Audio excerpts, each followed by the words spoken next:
Hey, this is Dave Snape, and I'm here to talk to you about an article I just wrote entitled Many Will Not Avoid Gum Disease and Do Not Be One of Them.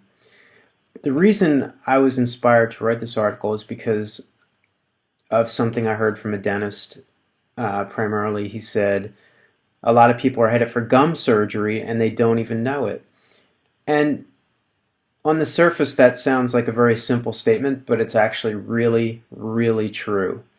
There really are a lot of people that are headed for gum surgery or some type of advanced dental treatment to prevent the damage of the gum disease that they already have from getting worse. This is a rampant problem. It affects, if you ask a dental professional, they will tell you that most of them will say approximately 75% of the population has some form of gum disease right now. I even read an article on the Mayo Clinic website that stated that at age 65, 95% of people will have it. And many people are going to say, well, why should I care? Well, the reason you should care is because gum disease is the #1 cause of tooth loss.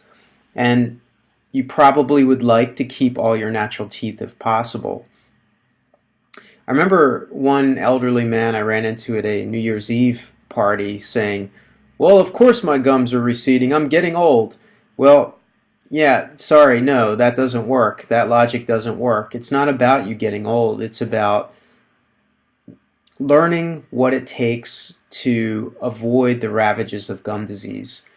And a lot of people, brush and floss religiously. I know that. I was one of them. And many of the people that do that mistakenly think that that will be enough. For some people, it is enough. But for a lot of people, it's not enough.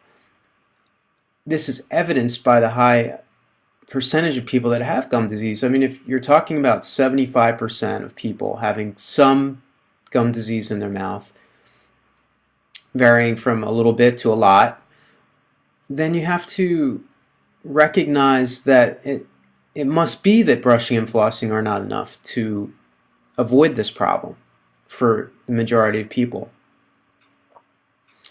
Something like 2% of the population is actually immune to this problem, almost immune to gum disease. They just don't get it. On the other end of the spectrum, there's 2% that they just can't get rid of it no matter what they do. And then in between is the other 96% of us, and those are people that have to work to varying degrees, and that is individual to each person how much work that takes. It's not a simple formula that you plug in and go, oh, I need to spend X amount of time a day working on my dental health. It's not that easy because every person is different. Every body chemistry is different. The nature of the bacteria in your mouth is different from the person down the street. So there are so many factors that are involved in this, but it is a problem that affects an awful lot of people, and it astounds me that it is such a hidden problem. It's a widespread, basically epidemic, and yet it's one that nobody talks about because it's not immediately life-threatening. It may very well be life-threatening. It just doesn't kill you right away.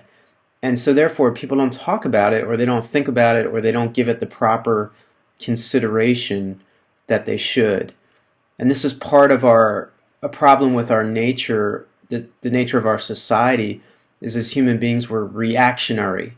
I have a problem, I'm going to fix it. But to be proactive is harder and more rare. Less people are willing to be proactive. And so what I'm suggesting to you is that you should be proactive. You should learn about this disease because it does affect so many people.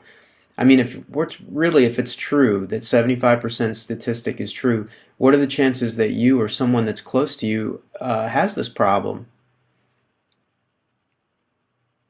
A lot of people go into immediate denial. No, I don't have this problem. My dentist says I'm fine. That logic doesn't always work either. I'm going to run out of time in this video. Visit the link below.